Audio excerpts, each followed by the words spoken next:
সবাই ভাবে দুপুরের রান্না মানে একটা রুটিন, প্রতিদিন একই কাজ, একই স্বাদ, একই গল্প।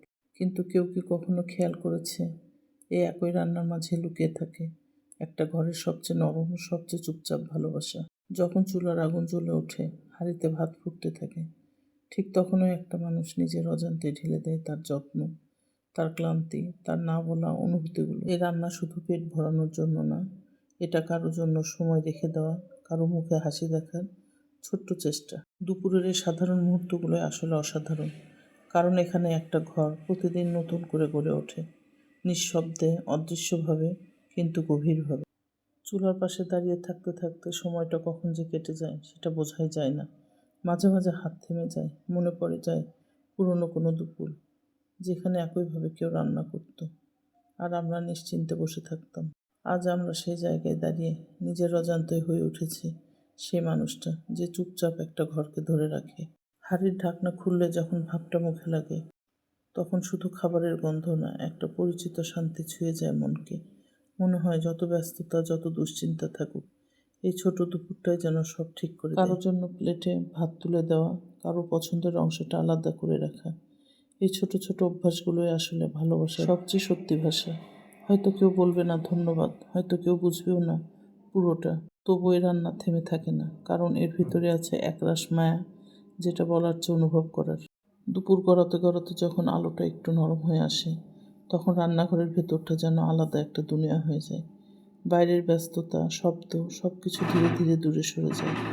শুধু থাকে হাড়ির টুংটাং শব্দ আর চুপচাপ একটুখানি অনুভূতি। রান্না করতে করতে কখনো মনে হয় এই ছোট জায়গাটাতে কত জীবন জমে আছে, হাসি, কষ্ট, অভিমান, সব কিছুই যেন এখানে মিশে যায়।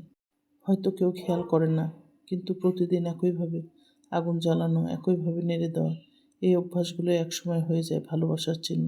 কখনো একটু ক্লান্ত লাগে, কখনো মনে হয় আজ আর না, তবুও হাত থামে না, কারণ মনে কোথাও একটা কথা থাকে, কেউ তো অপেক্ষা করছে।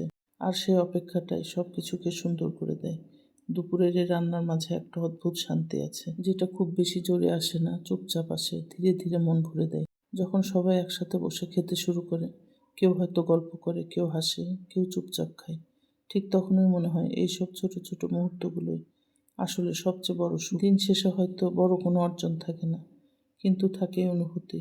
আজও একটা ঘরকে ভালো রাখা গেছে, আজও ভালোবাসা একটু করে বাঁচিয়ে রাখা গেছে। দুপুরের এই ছোট ছোট মুহূর্তগুলো একসময় স্মৃতি হয়ে যায়, যেগুলো আমরা তখন বুঝতে পারি না, কিন্তু পরে খুব মিস করি। একটা সময় আসে যখন হঠাৎ করে মনে পড়ে এই একই রকম একটা দুপুরে কেউ হাসতে হাসতে বলেছিল, আজ রান্নাটা অনেক ভালো হয়েছে। সেই সাধারণ কথাটাও তখন মনে হয় কত মূল্যবান ছিল। রান্নাঘরের এই গরম, এই ব্যস্ততা, সব কিছু মিলেই যেন একটা জীবনের গল্প লিখে যায় চুপচাপ। কেউ লেখে না, কেউ পড়ে না, তবুও প্রতিদিন নতুন একটা পৃষ্ঠা তৈরি হয়।